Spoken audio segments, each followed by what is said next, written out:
Olá, colegas, alunos, alunas. Em nossa videoaula de hoje, nós iremos tratar do tema Ação Afirmativa como Estratégia de Luta do Movimento Negro. Esta videoaula faz parte da disciplina Lutas e Conquistas, Trajetória do Movimento Negro Brasileiro, que compõe o curso do Instituto Federal do Espírito Santo, intitulado Curso Uniafro, Política de Promoção da Igualdade Racial na Escola. Eu sou Gustavo Ford e eu sou um dos professores deste curso.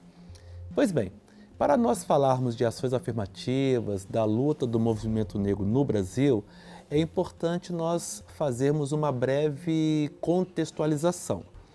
Nessa breve contextualização, eu gostaria de destacar que ao longo da construção do Estado-nação brasileiro, da identidade nacional brasileira, nós tivemos um conjunto de mecanismos que produziram desigualdades sociais, marginalizações e opressões. Um dos mecanismos foi o uso da ideia de raça como eixo de produção de marginalização e de exploração econômica no Brasil desde o período colonial. Pois bem, nessa perspectiva da ideia de raça, né, como eixo mobilizador das relações raciais, nós vamos estar diante hoje de um cenário em que a cor da exclusão no Brasil ela é negra, né? Então nós temos o primeiro slide que eu estou apresentando a vocês, ele vai trazer duas imagens bastante significativas. A primeira dela é uma gravura que representa o porão de um navio negreiro, no qual, né, cerca de 4 milhões de africanos foram raptados e escravizados no Brasil, e uma imagem ao lado, que é uma imagem atual de uma comunidade quilombola em Igarapés dos Pretos, lá no Pará. São duas gravuras, duas imagens que, situadas no tempo, elas têm uma distância histórica muito importante, cerca de 4 séculos que distanciam essas imagens, mas que essas duas imagens, quando colocadas lado a lado, nos sinalizam um conjunto de proximidades sociais, algumas condições que aquela população africana sofreu nesse tráfico negreiro e que hoje os seus descendentes ainda convivem aqui no Brasil. Então, nessa perspectiva, é importante também compreender que as desigualdades sociais, marcadamente fruto do preconceito racial e do racismo, ele não se constitui como algo natural, é uma produção histórica, é uma produção social. Primeiro porque, ao longo da experiência humana, nós vamos perceber que as pessoas não nascem negras e não nascem brancas, né? Não nascem amarelas, não nascem indígenas. Nós nos tornamos brancos, nos tornamos negros, índios e amarelos a partir de todo um repertório discursivo, cultural, político e ideológico que vai nos orientando, né? Vai nos oferecendo representações sociais. Então, brancos e negros se constituem em brancos e negros ao longo do processo de socialização, a partir de tudo aquilo que nos é dito e aquilo que não é dito. Dito isso, é importante refletir que não é a diversidade étnica, racial, a diversidade cultural, motivo que justifique ou legitime as desigualdades entre os grupos sociais. Mas a maneira como nós encaramos essas diversidades e essas diferenças, com afetos ou com desafetos, né, com interesses econômicos, que vai nos possibilitar um modo de relação social que possa ser pautado em em processos de alteridade ou em processos de exclusão.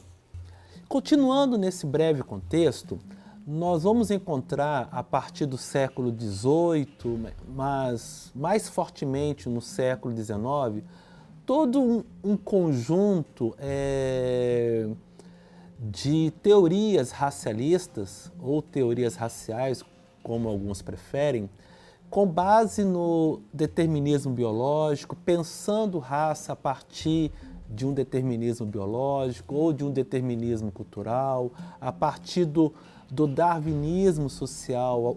Um grande grupo de cientistas se esforçam em teorizar as diferenças humanas. Então, as diferenças fenotípicas, neste momento, chama aqui de diferenças fenotípicas, cor de pele, textura de cabelo, cor dos olhos, formato de lábios, de nariz. Então, essas diferenças fenotípicas serão utilizadas no bojo da ciência moderna como elementos para classificar e para hierarquizar a espécie humana, associando as diferenças fenotípicas a supostas diferenças de comportamento, supostas diferenças de capacidade intelectual, supostas diferenças de valores morais.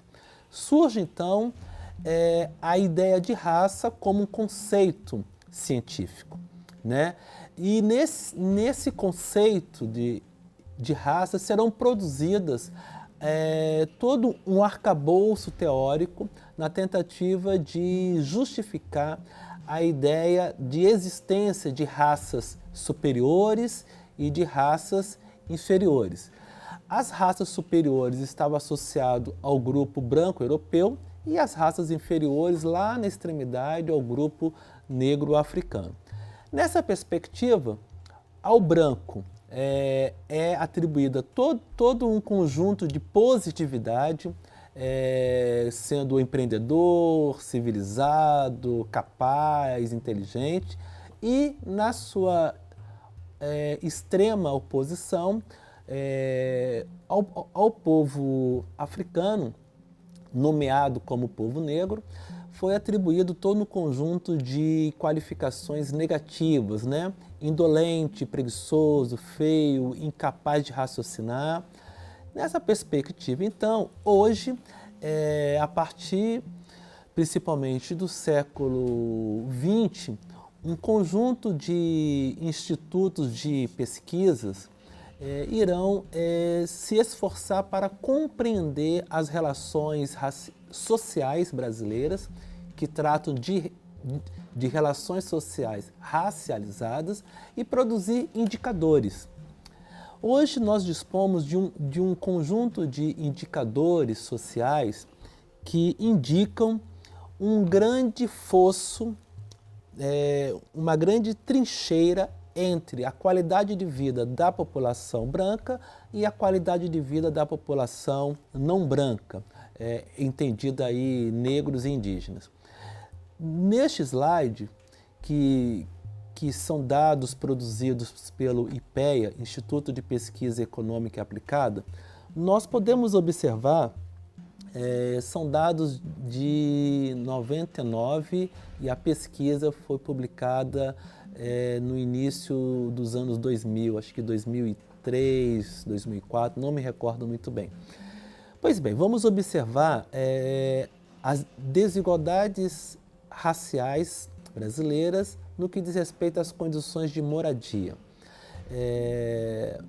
Vocês poderão observar duas legendas, a cor mais bege, né, um amarelinho claro, se refere à população branca, e a cor mais escura se refere à população negra. Então nós podemos observar aqui na primeira coluna as condições de moradia. Com relação ao material não durável, entendendo aí as palafitas, barracos, casas de zinco, né? Nós temos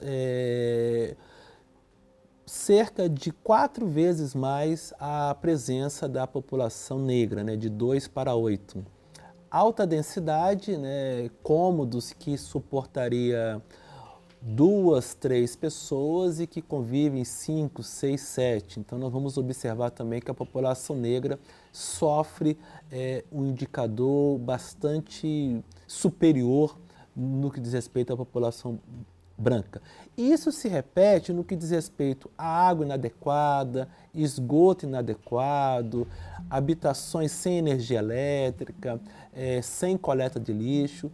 E nós compreendemos bem o que significa uma moradia que não tem coleta de lixo, que não tem energia elétrica, que não tem esgoto inadequado, que não tem água potável, com a alta densidade. Pensar nessas condições de moradia é pensar, sobretudo, questões que envolvem qualidade de saúde, qualidade de acesso à educação, desenvolvimento intelectual, todo um conjunto de desigualdades que estão indicadas nesse gráfico. Neste próximo slide, também dados produzidos pelo IPEA, nós vamos nos debruçar sobre o quesito educação. Esses dados, eles refletem um estudo longínquo, vai de 1929 até 1974. Nós temos alguns dados mais atuais, né, hoje, mas que nós não trouxemos para essa videoaula. Mas neste gráfico, nós temos duas curvas.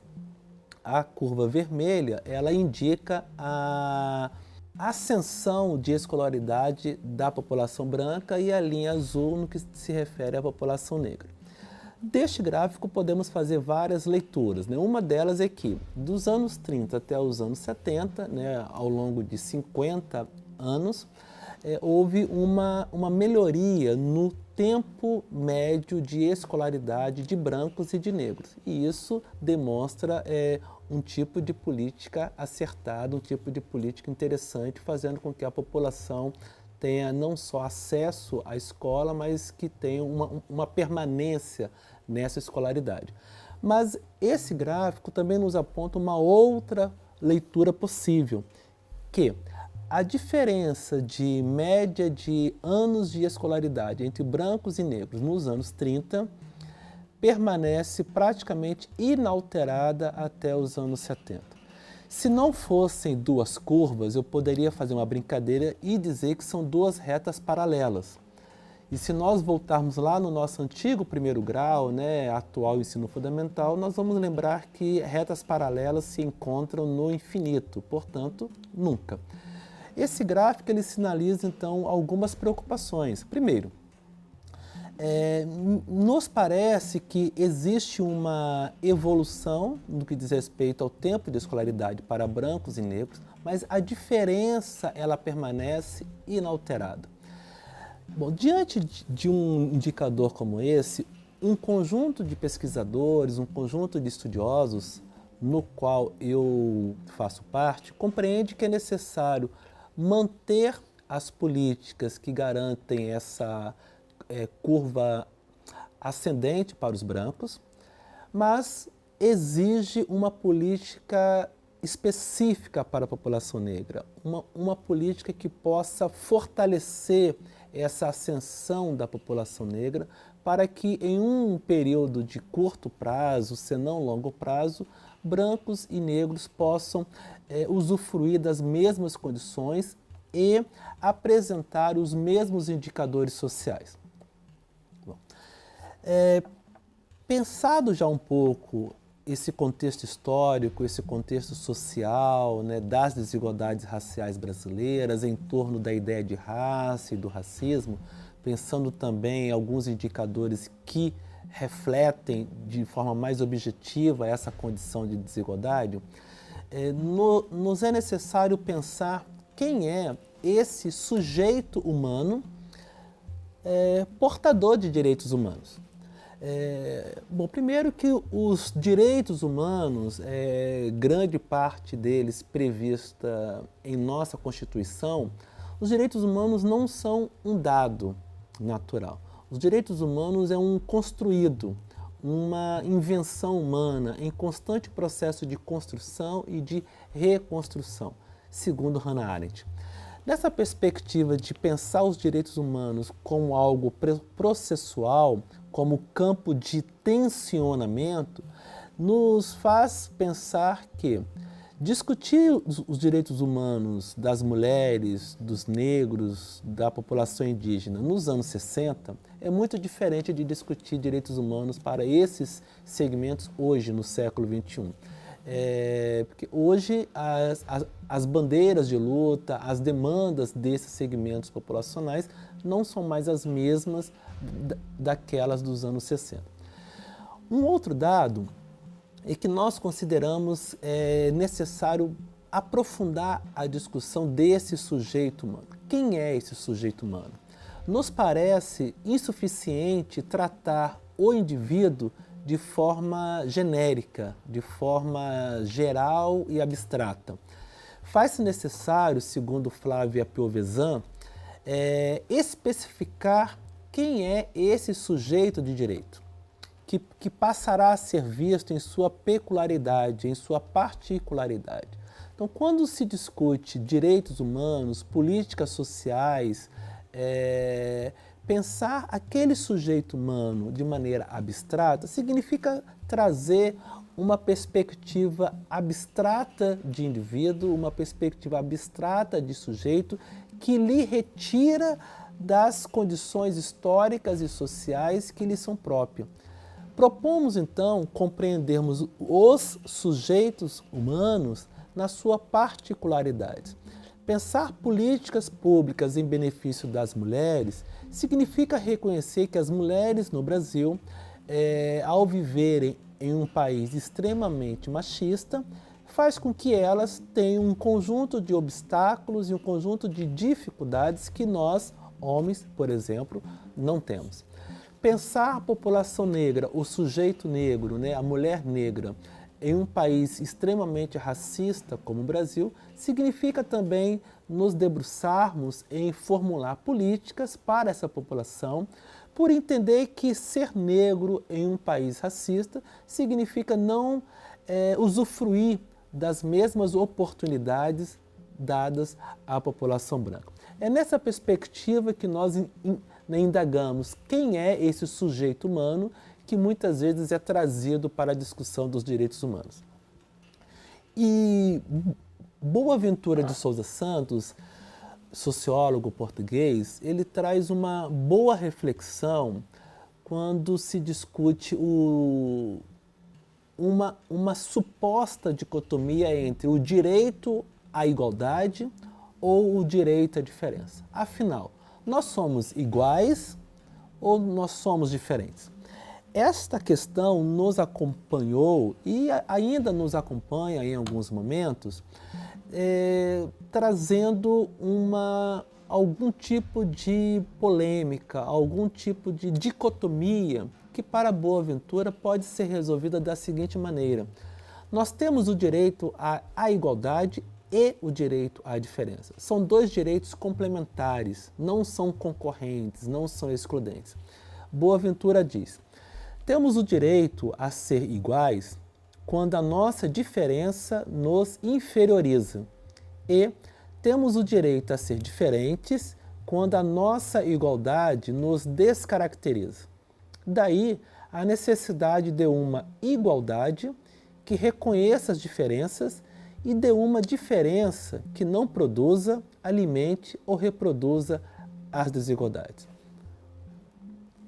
Bom, percorrido essas reflexões, gostaria agora de refletir com vocês, problematizar com vocês algumas possíveis estratégias de combate ao racismo brasileiro.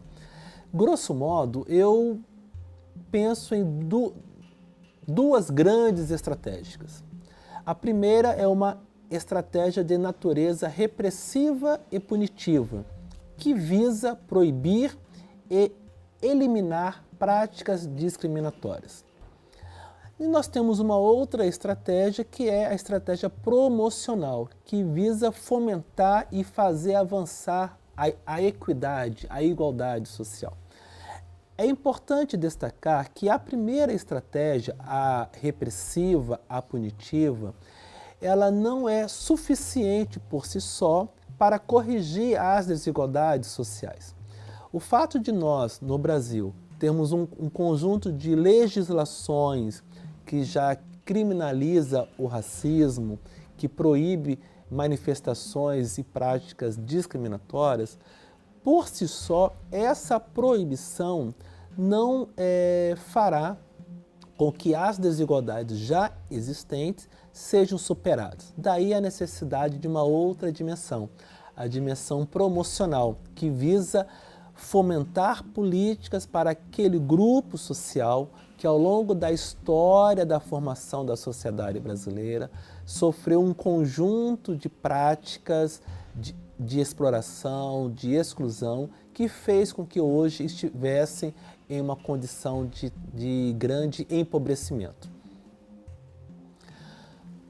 Bom, e o que diz a lei? O que diz a ciência e o que diz a sociedade organizada? A nossa Constituição Federal, no artigo 5º, diz: todos são iguais perante a lei. Nós entendemos que trata de uma igualdade formal. A nossa Constituição, ela demonstra o seu desejo, a sua intenção na construção de uma sociedade onde todos têm oportunidades e tratamento igual. Mas essa mesma Constituição, ou melhor, esse mesmo conjunto de legislações brasileiras que tem como princípio todos ser iguais perante a lei, constrói uma lógica de que criminoso com curso superior tem um tratamento diferenciado. E aí isso já nos sinaliza alguns problemas na garantia desta igualdade de fato. Poderíamos trazer várias outras questões aqui, mas que nos ocuparia bastante, né? Então, voltando ao nosso foco, então nós temos já manifestado na Constituição brasileira esse desejo da construção de uma igualdade a partir de uma igualdade formal. A ciência, ela já aponta que o procedimento lógico de corrigir as desigualdades é de criar outras desigualdades. Se nós estamos diante de uma situação de dois grupos sociais ou dois indivíduos em condições extremamente desiguais, se nós oferecermos o mesmo tratamento para ambos, significa manter as condições de distanciamento na qualidade de vida desses dois grupos. É necessário reconhecer que existem alguns indivíduos, alguns grupos que ao longo da história do país, pela força do Estado brasileiro, foram desigualados, foram discriminados, e dá um tratamento diferenciado a esse grupo. Esta prática de desigualdade visa corrigir uma outra desigualdade. E a sociedade organizada, em especial os movimentos sociais organizados, apontam que cabe ao Estado brasileiro, de maneira proativa, interferir para corrigir tal situação, utilizando-se da prática da discriminação positiva, também chamada de ações afirmativas, políticas de compensação e políticas de reparação. Afinal, do que se trata a ação afirmativa e a discriminação positiva? A chamada discriminação positiva é aquela que visa a proteção das camadas discriminadas da população através da criação de mecanismos de tratamento diferenciado na ordem jurídica, em favor destes ou das práticas das chamadas ações afirmativas. E eu gostaria de compartilhar com vocês uma rápida metáfora que eu conheci a partir de uma obra do jornalista e militante negro histórico no Brasil, Carlos Alberto Medeiros. Ele traz a seguinte metáfora: vamos imaginar dois corredores. Um corredor está completamente livre e o outro corredor está com uma bola de ferro amarrada em seu tornozelo. E nós vamos dar a largada, já. Provavelmente quem irá ganhar a corrida será aquele corredor que já está livre. E durante 50 anos, 100 anos, 200 anos, 300 anos, essa história se repete. Sempre este livre ganhando a corrida, e ao ganhar as corridas e as corridas e as corridas, ele tem condições de produzir um acúmulo de patrimônio material e patrimônio simbólico. E em um determinado momento, digamos, a plateia que assiste essa corrida, ela discorda desse procedimento e propõe que retire a bola de ferro desse outro corredor. Ok. Ao tirar a bola de ferro deste outro corredor, é muito provável que aquele que já estava livre continue ganhando as próximas e as próximas e as próximas corridas. Por uma razão muito simples. Ao longo de todo esse período que este ficou preso, ele teve a sua musculatura atrofiada, perdeu capacidade aeróbica, explosão muscular, teve a sua autoestima desmontada, que a cada instante que aquele livre ganhava, né? Tá vendo como que eu sou bom, eu tenho mérito, né? E, enfim, é necessário então, além de tirar a bola de ferro deste, é necessário oportunizar políticas públicas para que ele possa recuperar. E aí nós chegamos a um determinado acordo. Vamos oferecer um personal trainer, dieta balanceada, cafuné na nuca, né, porque isso faz bem para a autoestima, e todo um conjunto de práticas para recuperar esse indivíduo plenamente. Bom, será que esse indivíduo ele se recuperará em curtíssimo prazo?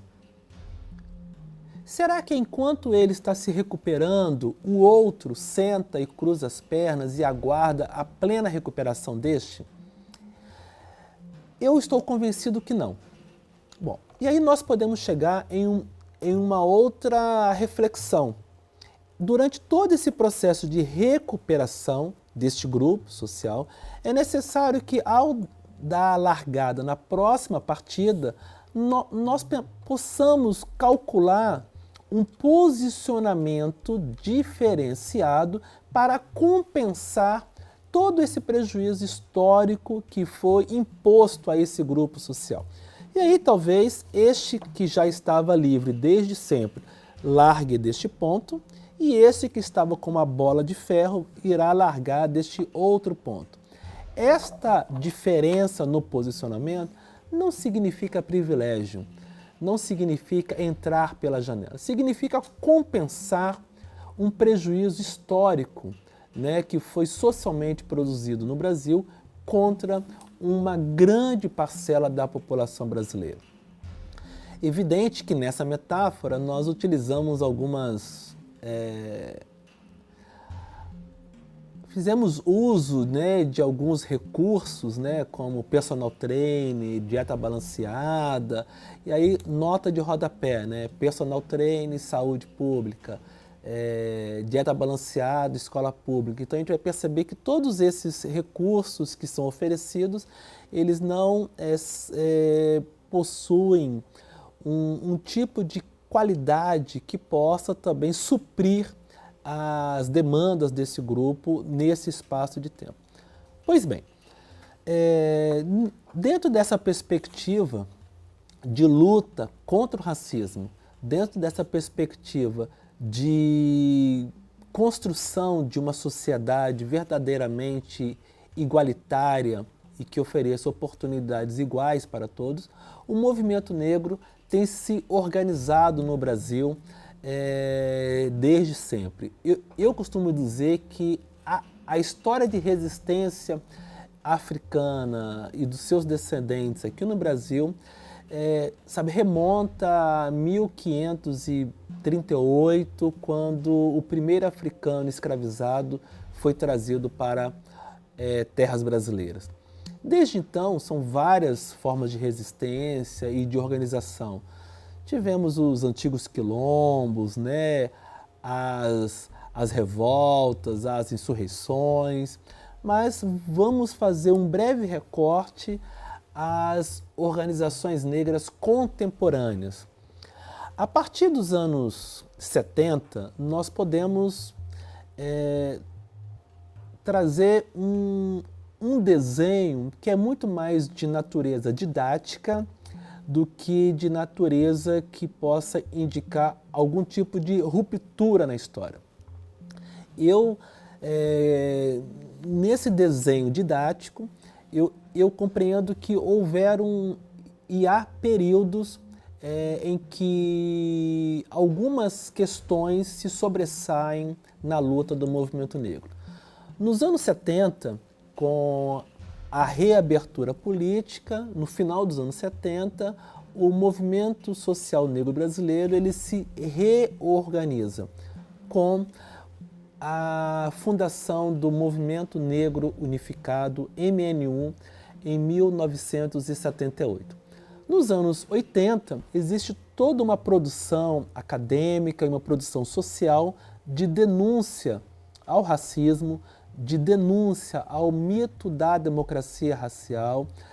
Então, existe todo um conjunto para que a sociedade brasileira compreendesse que ela não era, como muitos afirmavam ser, desde a produção de Gilberto Freire, Casagrande e Senzala, onde a democracia racial ela é edificada na perspectiva que brancos e negros no Brasil têm as mesmas oportunidades, têm relações harmoniosas, que não haveriam conflitos raciais no Brasil. Então, nos anos 80, existe todo esse movimento de denúncia. Passada a fase da denúncia, os anos 90, para mim, ele pode ser compreendido como a grande década da formulação de demandas e de proposições em diálogo com o Estado brasileiro. E nós saímos dos anos 90, iniciamos a primeira década do ano 2000 em um novo movimento, em um novo período, o período de implementação de políticas públicas. Inclusive, vale muito a pena dizer que hoje nós dispomos de um conjunto de instrumentos legais, instrumentos normativos que já garantem o direito e trazem obrigatoriedade de implementação de algumas políticas que diz respeito a, por exemplo, nós temos um plano nacional de política para a saúde integral da população negra, temos uma legislação que obriga o ensino da história e da cultura afro-brasileira em todos os estabelecimentos oficiais, temos legislações que garantem a titularidade de terra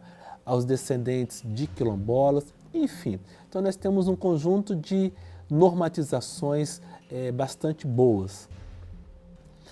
E essa luta do movimento negro, ela é ampla, ela está estabelecida nos mais diversos espaços da sociedade.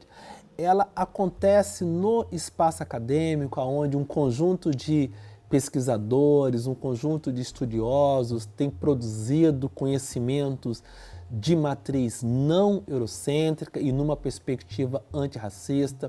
Ela acontece também nos espaços religiosos, com todo um movimento de combate à intolerância às religiões de matriz africana no Brasil. Nós temos nos espaços culturais, no espaço da mídia, movimentos que visam a promoção dos valores culturais e civilizatórios afro-brasileiros, no espaço político, parlamentar, no executivo, no judiciário, buscando representatividade e participação qualificada da população negra no Estado brasileiro, no espaço educacional, tanto com o acesso e a permanência qualificada na educação básica e no ensino superior, como também no que diz respeito à reformulação das matrizes curriculares, do próprio currículo e do material didático que habita os estabelecimentos educacionais brasileiros. Nesse conjunto, neste bojo, nós podemos elencar algumas das propostas de ações afirmativas hoje em curso. Nós temos a reserva de cotas no ensino e no mercado de trabalho. Temos uma demanda por formulação e implementação de políticas públicas em benefício da comunidade negra em várias áreas: saúde, moradia, segurança pública, emprego, introdução da história afro-brasileira nos currículos escolares, promoção da imagem positiva na mídia, titularidade de terra aos remanescentes de quilombolas e indenização aos descendentes de africanos escravizados no Brasil. Por fim, colegas, concluindo, sem finalizar, pensando que nós concluímos esta videoaula, mas concluir essa videoaula não significa, ao menos para mim, finalizar essas reflexões, os nossos diálogos, ou finalizar todo esse conjunto de questões que merecem ser debatidas e discutidas e aprofundadas no Brasil. Marcos Cardoso, companheiro nosso, militante histórico do movimento negro nacional, atuando em Belo Horizonte, ele diz que nosso presente é cada vez mais o nosso passado. E nós finalizamos com um pensamento do professor Henrique Cunha, da Universidade Federal do Ceará, que diz assim: meu bisavô na África foi arquiteto, meu avô construtor no Brasil colônia, e hoje eu moro debaixo da ponte. Então, a luta do movimento negro na perspectiva das ações afirmativas significa uma luta de compensatória e de reparação por séculos de injustiça. Significa corrigir com ética e com mérito uma história de injustiças cometidas contra a população africana e seus descendentes aqui no Brasil. Obrigado e bons estudos para todos nós.